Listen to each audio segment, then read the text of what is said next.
So, um, what if the reason you can't speak a second language isn't, because you haven't studied enough grammar, but because studying grammar is actually the exact thing preventing you from speaking? Right. It's a completely backward approach compared to how we usually think about it. It really is.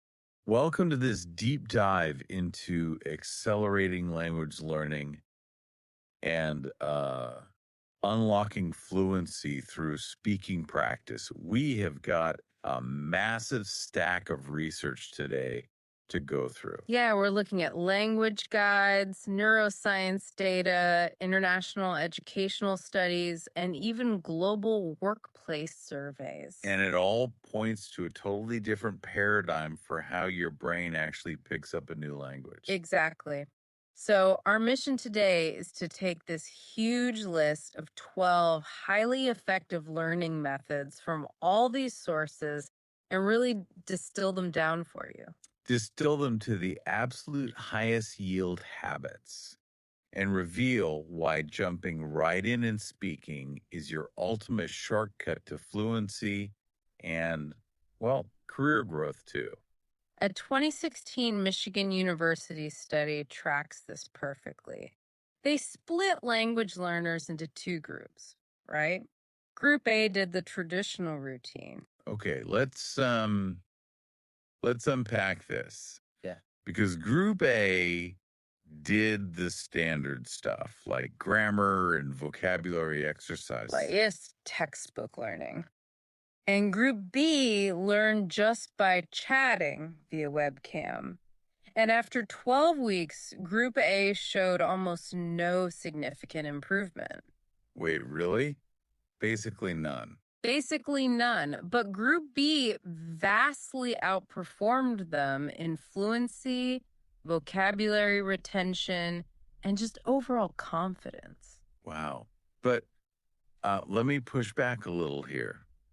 If you just start speaking from day one without knowing the rules, aren't you just going to hardwire terrible grammar habits that become impossible to fix later? Yeah, that is the classic fear. But the research actually shows everyday spoken language just doesn't require textbook perfection to function. It's like trying to learn to swim by reading a textbook on dry land.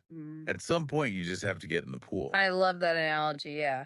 In fact, one of the top methods we found focuses entirely on mastering just the 800 most frequent words. Because data from Western Ontario University shows those 800 words make up like 75% of everyday speech.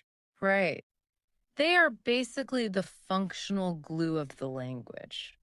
The basic verbs and structural connectors you need to survive a conversation.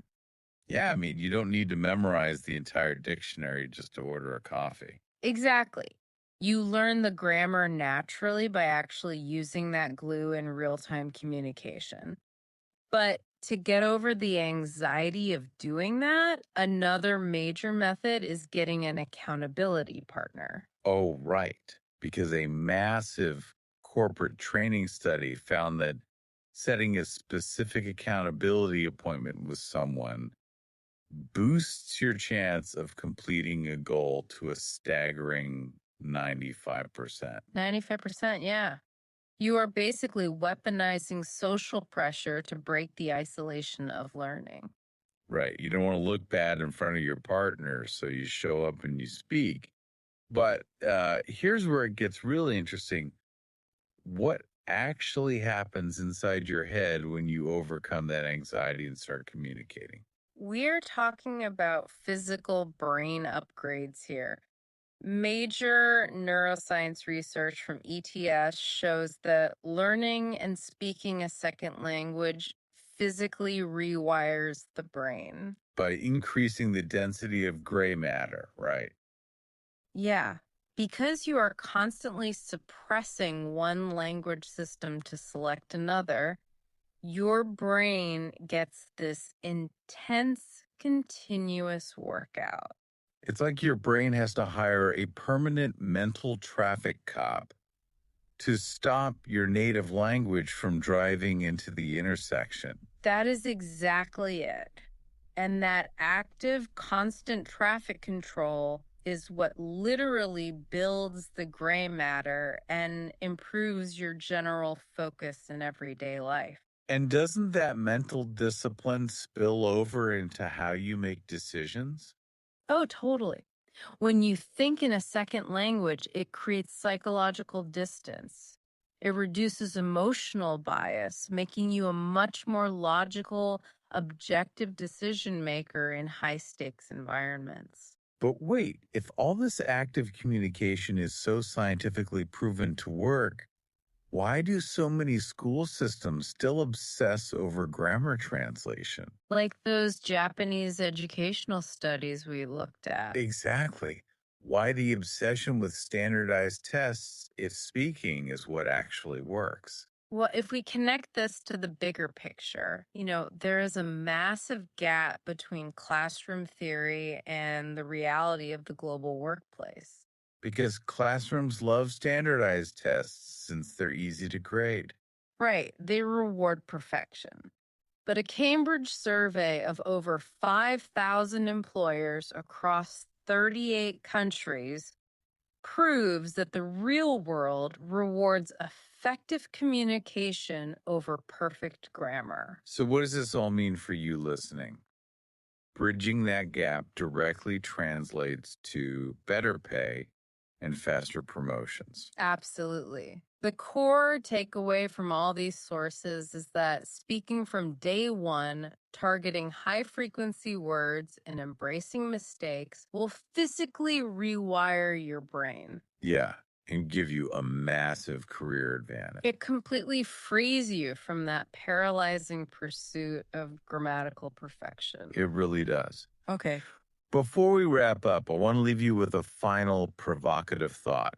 Research shows that languages fundamentally change how we conceptualize the world. Right, like how different languages handle time. Exactly. English uses horizontal metaphors for time. Huh? The future's ahead of us. But Mandarin uses vertical metaphors, where the past is up and the future is down. That is so fascinating. It really is. So if language literally reshapes reality and how you perceive time and space, what hidden, entirely new parts of your own personality are waiting to be unlocked simply by speaking a new language?